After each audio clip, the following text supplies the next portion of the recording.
what you're saying, Emily, is that you know better than the 17.4 million people who voted to leave the EU, and that's why people are going to Nigel Farage, because they don't like politicians like you talking down to them. I was always very clear from the day I came into this House that I wanted us to get out of the European Union. I'm just delighted that I've lived long enough to see it actually happening. If we want to see diversity in the European institutions, then the best way to do that is to wait for the cleaning staff that leave here in the mornings and watch the faces of the white MEPs that come in as they're leaving. My goodness, they are bold, controversial and outspoken, aren't they? They are the Brexiteers, 3 of them anyway. And they're all here in the Nexus to talk about why, despite all the chaos, they still want the UK out of the EU. From left to right then, one of Britain's best connected radio stars, Iain Dale. Plus in the middle we have Kate Hoey, a Labour MP for 30 years, and a brand new MEP who would like nothing better than to lose his job next month. But before we hear from them, let's see them in action. Given that you describe the Conservative Party as a Brexit party, why has it taken 3 years for us not to leave the EU? What's the point? What is the point of Brexit? What is the point of Brexit if there isn't going to be change? You can whip people up into a sort of populist fervour, but where's the beef? You've diagnosed the problem, but where's the solution? There's not a single policy on your website, for example. No, what you're saying, Emily, is that you know better than the 17.4 million people who voted to leave the EU, and that's why people are going to Nigel Farage, because they don't like politicians like you talking down to them. There was nothing on the ballot paper that said we want to stay half in, half out, we want to pay 39 billion, we want a backstop. So when people say no deal wasn't on the ballot paper, none of the other things were. We will have our independence back and we will be a country that we can be proud of again. You may think I'm talking absolute nonsense. I think there's there's 17.5 million people out there who don't think I'm thinking nonsense.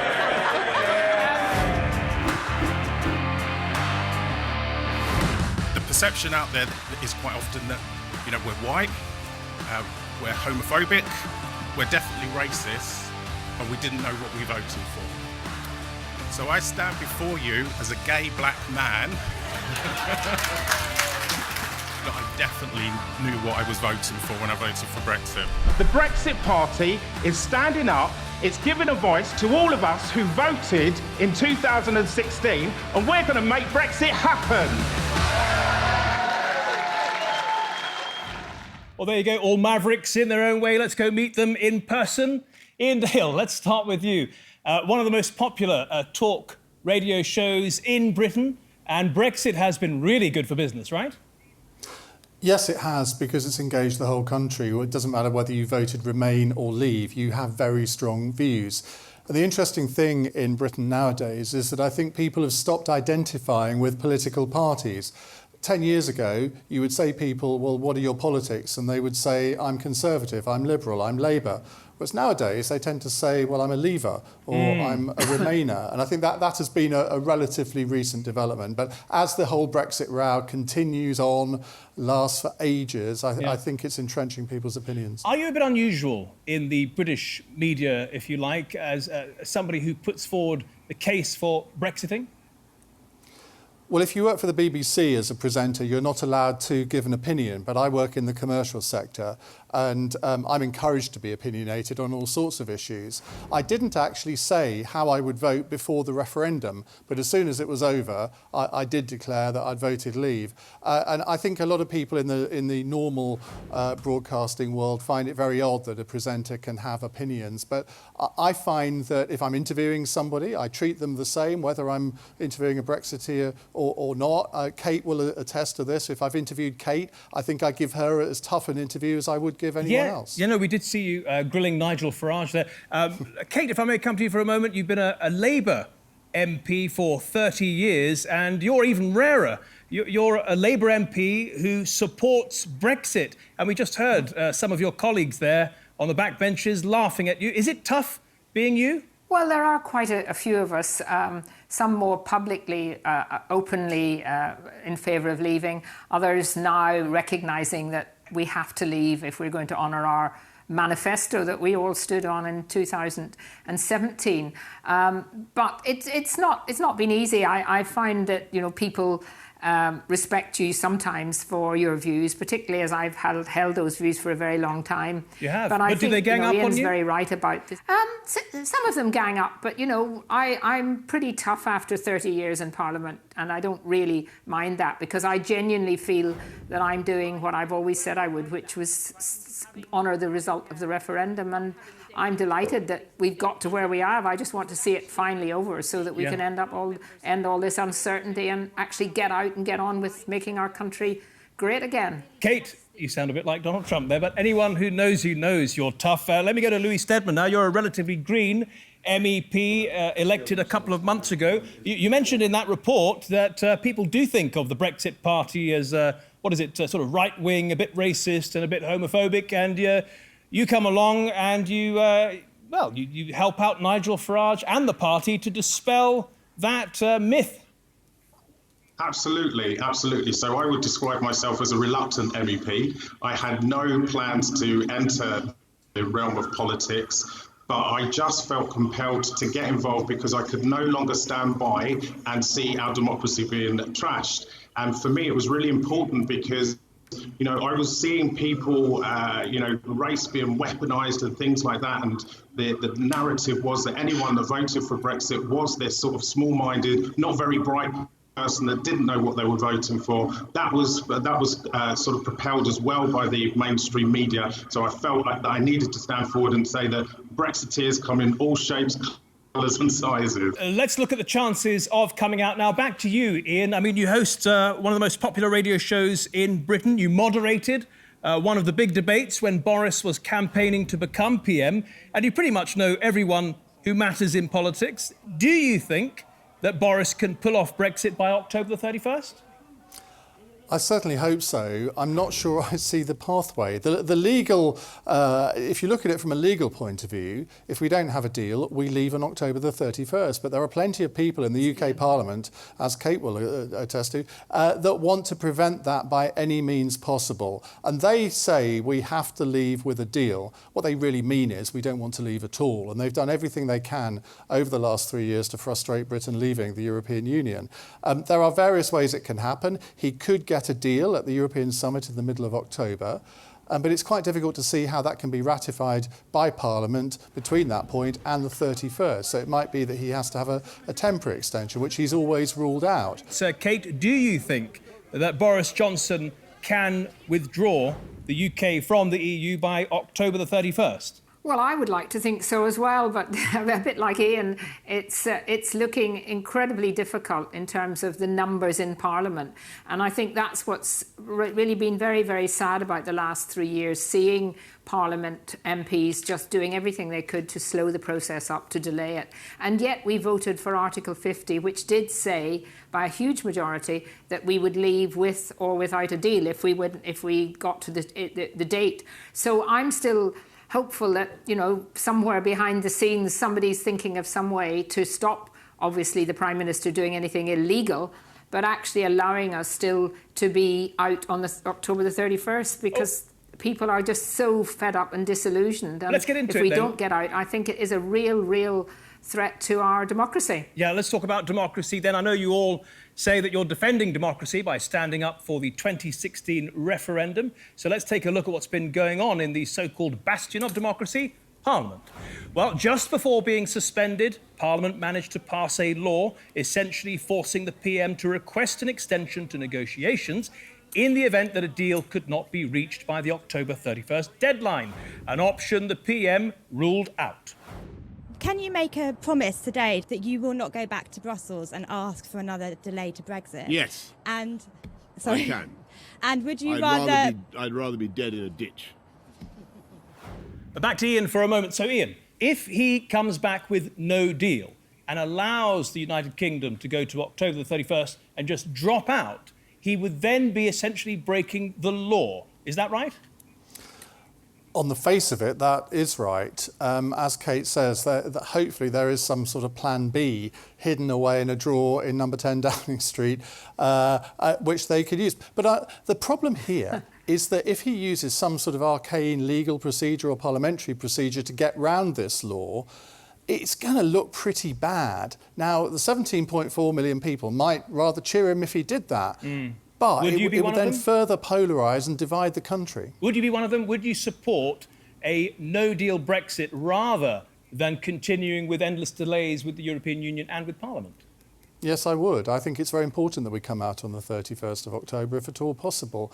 I don't believe, and I'm sure we might come on to this, I don't believe all of the scare stories about the dire effects on the economy if we left. Yeah. Let me ask you, though, do you think, and you've met Boris a few times, do you think he'd be willing to do that, to just let the country drop out with no deal and then face the legal consequences?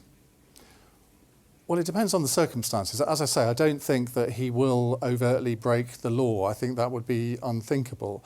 But he's perfectly prepared to come out on no deal on the 31st of October, as he's made abundantly clear to European leaders over the past few weeks.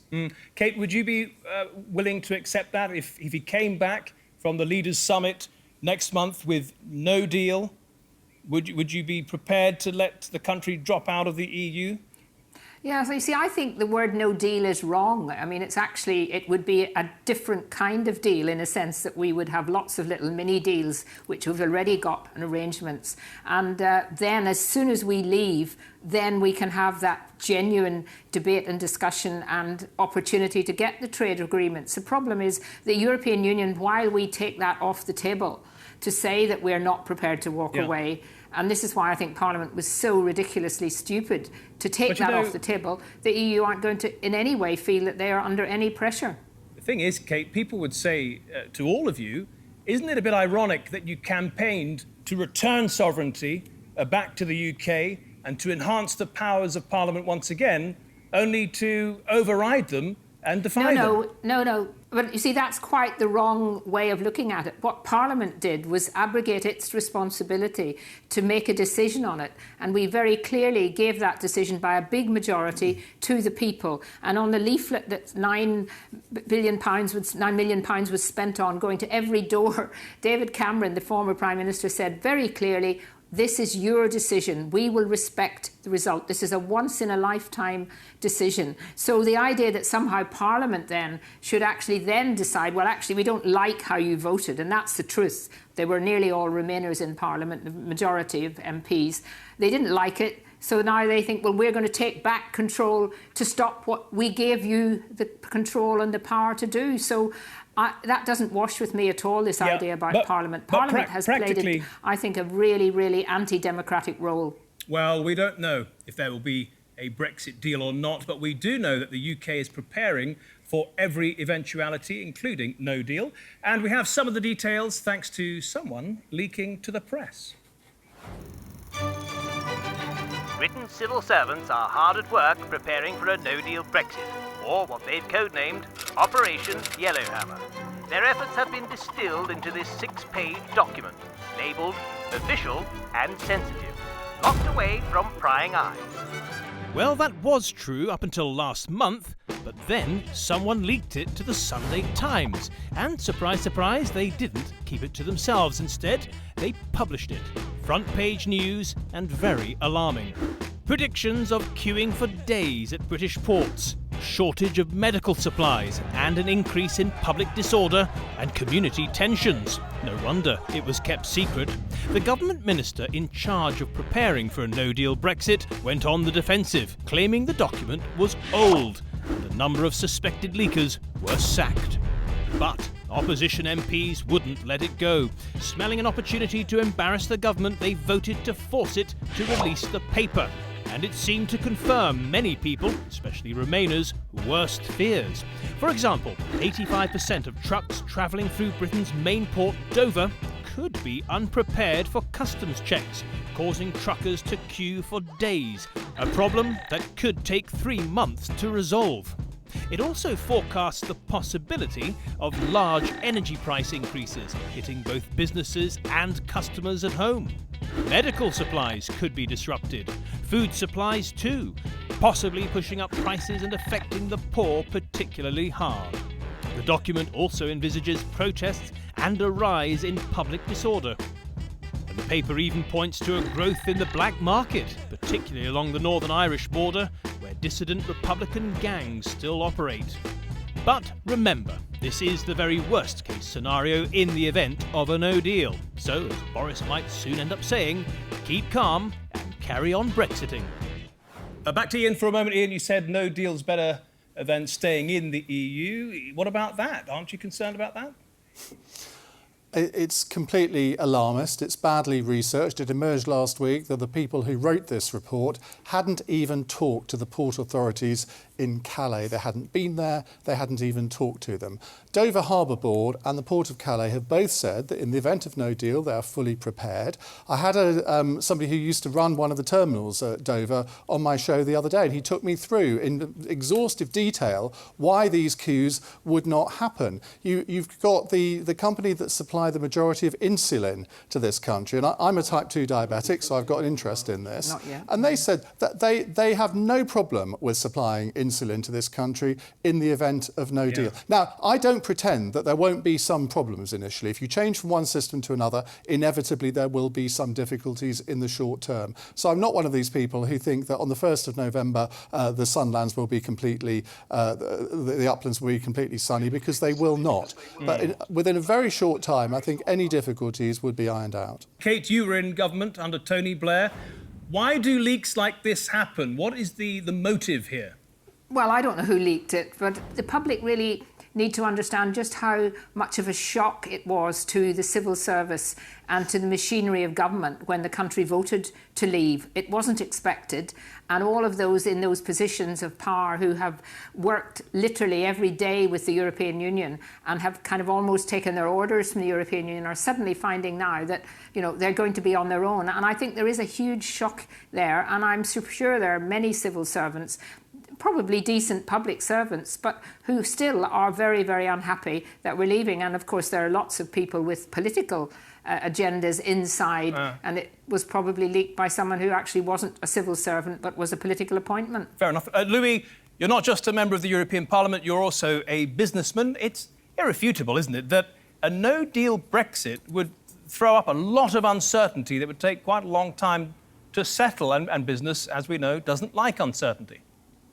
Well, I would disagree on that, because I think that whilst I would agree on the uncertainty, I think the danger is that this is allowed to continue to drag on. We need to draw a close to this. I think that what we're seeing is it's you know, people are distrustful of politicians. The whole way that this is being played out is kind of turning into a pantomime. And my concern as, you know, just a person off the street that's got involved in politics is that people become disengaged with politics, that they think that their vote isn't worth anything because, you know, this democratic process has not been followed through. Can I just come back on that? Please because do. I think Louis is absolutely right. If there is some economic damage caused by a no-deal Brexit, that is nothing compared to the damage to British democracy that will be done if after 3.5 years we still aren't out. The British economy so far has been incredibly resilient. Growth has been fine. We have the lowest unemployment in 40 years. But if this drags on and there's a second referendum, which is what a lot of people are arguing for,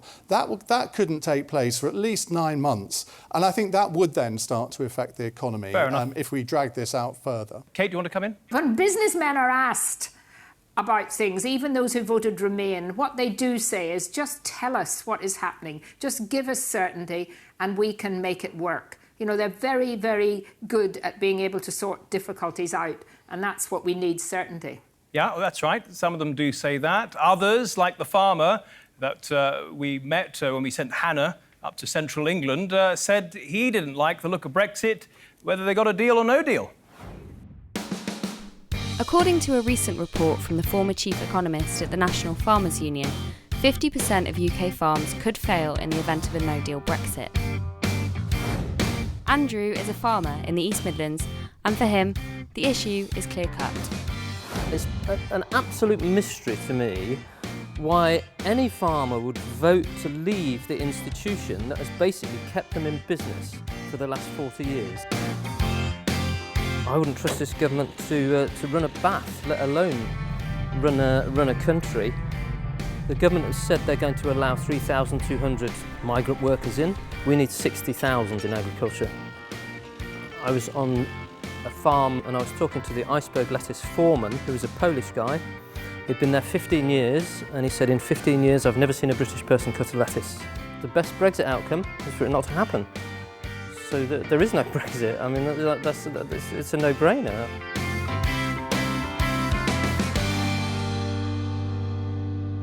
Back to Iain for a second. Iain, people often complain that Brexiteers aren't listening to experts. They're just sort of going with their gut feeling.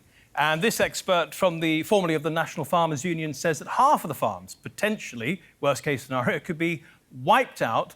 And of course you don't agree with that. Maybe you should come in. Well, something you don't know about me is that I am actually a farmer. I own a farm in the east of England. I grew up on that farm. And when we joined the Common Market, as it then was, back in 1973, because of the Common Agricultural Policy, my father had to slaughter all the animals on the farm. That farmer that you just talked to there has become institutionalised because the Common Agricultural Policy has dictated agricultural policy in this country now for the last 40 years. And I think there are huge opportunities for the British agricultural sector after Brexit. But all we hear from the National Farmers Union, as ever, is about the threats. So it's not true that imports from Brazil, beef imports from Brazil and cereal imports from the United States are going to really hurt British farmers? Well, that depends on the trade deals we do with those countries, doesn't it? I don't see that actually having a material effect. But of course, I mean, sheep farmers, I think, are the ones that fear things most because of they think that we're going to be flooded by foreign imports of lamb. But they forget that we will have control over our trade policy in a way that we just don't at the moment. Just to add to that as well, I met with some representatives from the farming industry just last week in Brussels. Now, my background before moving into business was recruitment and HR. So I kind of feel that some of the bigger challenges here are around getting the number of workers required in the farming industry. The Scottish Farmers Union were talking about they're looking to double the amount of output there. There was a requirement, I believe, for around 80,000 seasonal workers, and they talked about not being able to pick the crops that were there. Now, we've seen a change in the way that migration works. We've seen a change in the numbers of people from countries like Poland coming into the UK. So I think this is a bigger debate that we need to have about opening up to bring in those types of workers that can fulfil those roles. And I think that goes beyond the European Union to do that. Thank you, Louis. Let's pull out from the United Kingdom for a moment. You know, whether you're for or against Brexit, everyone can agree it could have been handled a lot better by all sides. Now, we've been asking people around the world if they think it's hurt Britain's image, and here is a sample of their reactions. Я думаю, статус Великобритании настолько высок, что никакие другие процессы не могут повлиять на, на статус на этот. I think that worldwide the UK's image has kind of fallen as a result of just the amount of turmoil that Brexit has caused in the British people. Ìmọ̀ràn mi ni pé ká jẹ́ kí wọ́n lọ tán bá fẹ́ lọ nítorí pé ọmọ tó bá lóun ò ní dúró ẹ jẹ́ kó lọ. Ja, es hat sich auf jeden Fall das Bild verändert, denke ich mal. Also ich wahrscheinlich eher zum Negativen. Ja, ist halt ein bisschen, machen halt ein bisschen zu. I'm sure they wouldn't do it if it's going to affect them negatively. But I don't think they care about the other how it affects the other countries. You can't say the British reputation is killed, but it's been tainted. It used to be what I thought a global citizen's home. It doesn't feel like that anymore. Iain, I'm not asking if Brexit itself has hurt Britain's image abroad. I'm asking if the way it was handled has hurt Britain's image. Yes, it has. I'll be quite honest about that. I think the way that Theresa May, the previous Prime Minister, handled the negotiating process really did make us look like fools all over the world, because anybody who has ever negotiated anything knows that you do not take no deal off the table. She used to say that no deal was better than a bad deal, and yet she completely flip-flopped on that around this time last year. And I think this country's reputation has suffered incredibly, and it will take some time to build that back up. Kate Hoey? Yes, and I think also the way our Parliament has behaved and the role of the Speaker, he may have made himself famous all over the world, but the whole way that has seen and the behaviour in Parliament, I think, has brought us into disrepute too. So I do think the way it's been handled has been absolutely shocking. If we'd gone in there and the opposition, my own party leader, if they'd been much more supportive from the beginning and said we want to help, that rather than try to use it as a party political thing to bash governments, we might be in a different position. And a final verdict from you, Louis? Yeah, absolutely. I would agree with Iain and Kate there that the way that this has been handled has just been shocking. It's just been atrocious, and it's just driven a wedge between the people out there and Parliament. And one last question, Louis. Talking of Britain's reputation abroad, you were told off the other day, weren't you, at the European Parliament? Are you hurting Britain's reputation abroad with your outbursts?